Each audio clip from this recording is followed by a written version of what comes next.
How's it going, guys? Andy here from wholesale-help.com and welcome to another episode of Readers' Questions.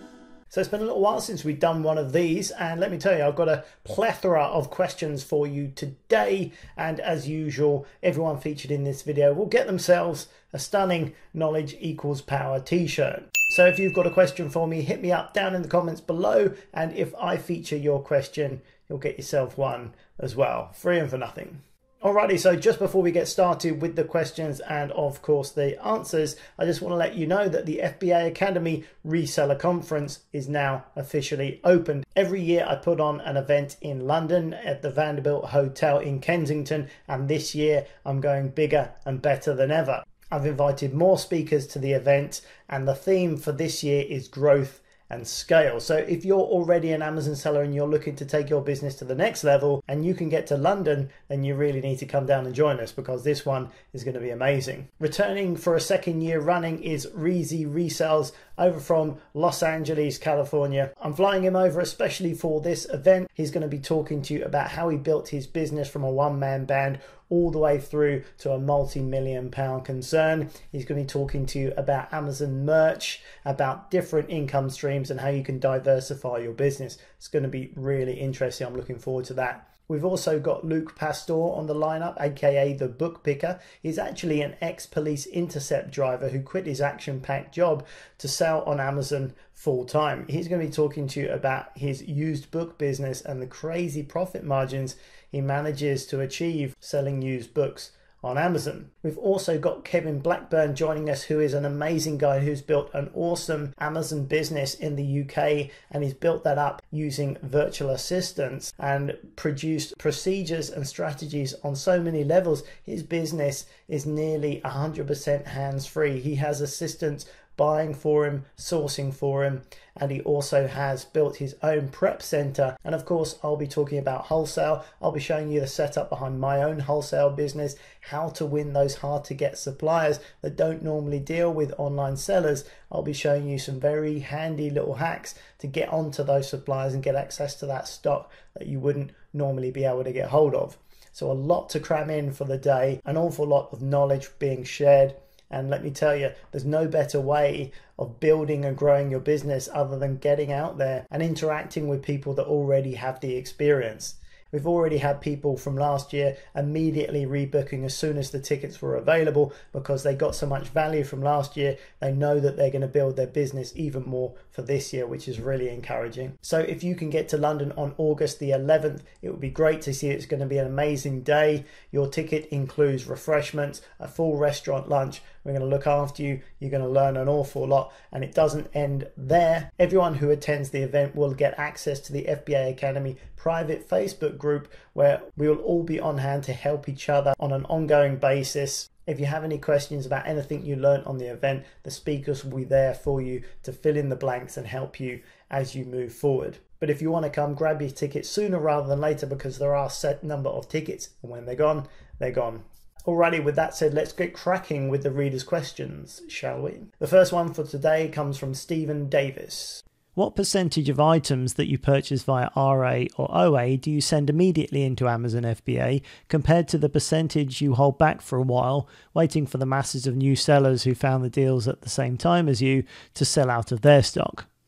Alrighty, thank you Stephen for your question. So this can vary a lot depending on what I buy. For those of you that don't know, OA and RA stands for online arbitrage and retail arbitrage. This basically stands for buying online or at a shop and selling it on Amazon or eBay for more money. So depending on what I buy will make that choice for me, to be honest with you, Stephen.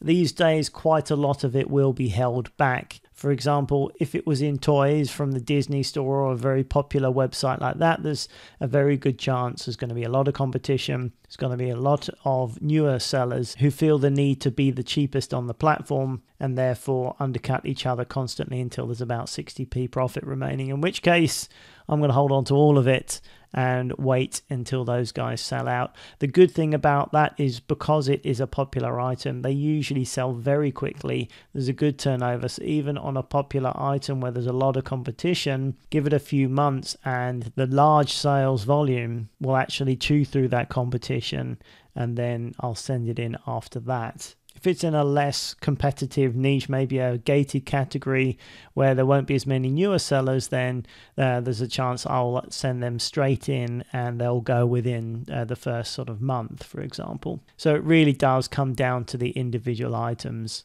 But there is, I would say, percentage-wise, there are more that I hold than I don't, purely because I have a reasonable buying budget and I prefer the larger profit rather than the high turnover. I do like to have a balance, and I will always have fast churn items that I can get in and get out and have a turnover of profit quickly.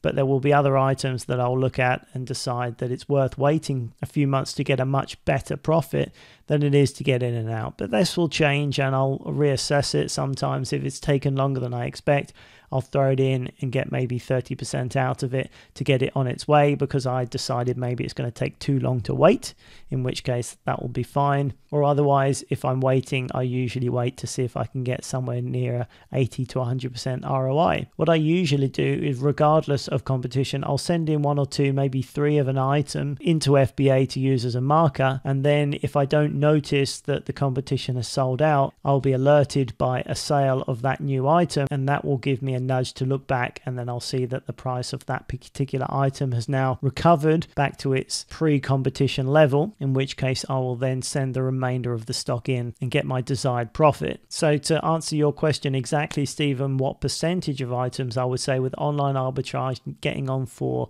70%. Is a buy and hold. I don't get a lot of time for retail arbitrage these days, but when I do buy retail arbitrage in physical shops, it's going to be a much higher percentage to go straight in because the competition is usually a lot lower.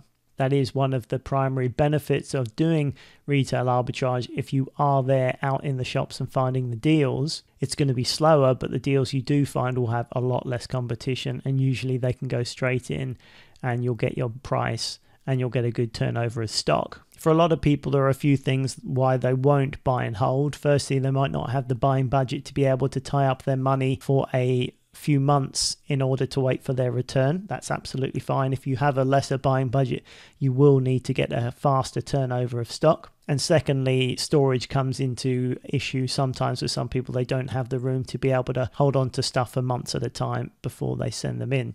Obviously, you don't have to physically hold on to them. Amazon isn't horrendous on the storage costs, so as long as the profit you're waiting for is good enough, you can always send them into Amazon and have them hold them for you until you get your price. If you're going to be getting nearer to 80 to 100% ROI, you've probably got a reasonable budget to hold on to them for a few months anyway. And on a slight side note, storage doesn't have to be hugely costly. I've got a video coming out very shortly on where to find cheap storage without paying high commercial storage, rent and business rates. So if you aren't subscribed to this channel, make sure you do and hit that bell icon to get notified each time a new video is released, because I've got some good videos coming up in the next few weeks. So hopefully that answers your question, Stephen. It's a high percentage on OA stuff, a lesser percentage on RA stuff. It is the nature of the beast with the toy category, especially very high competition. The profits are there to be made, but you may have to hang around and wait for them if you're prepared to do that. If you need to get them in and out quickly, then you're going to have to put up with it or move on to a category with slightly less competition. Hopefully that's been of use, Stephen. And yes, your knowledge equals power t-shirt will be winging its way to you very shortly. Let me know your t-shirt size and your address, and I'll put that in the post to you straight away. Alrighty, so Ben Foster says, keeping consistent stock for all year round on eBay and Amazon. Any tips?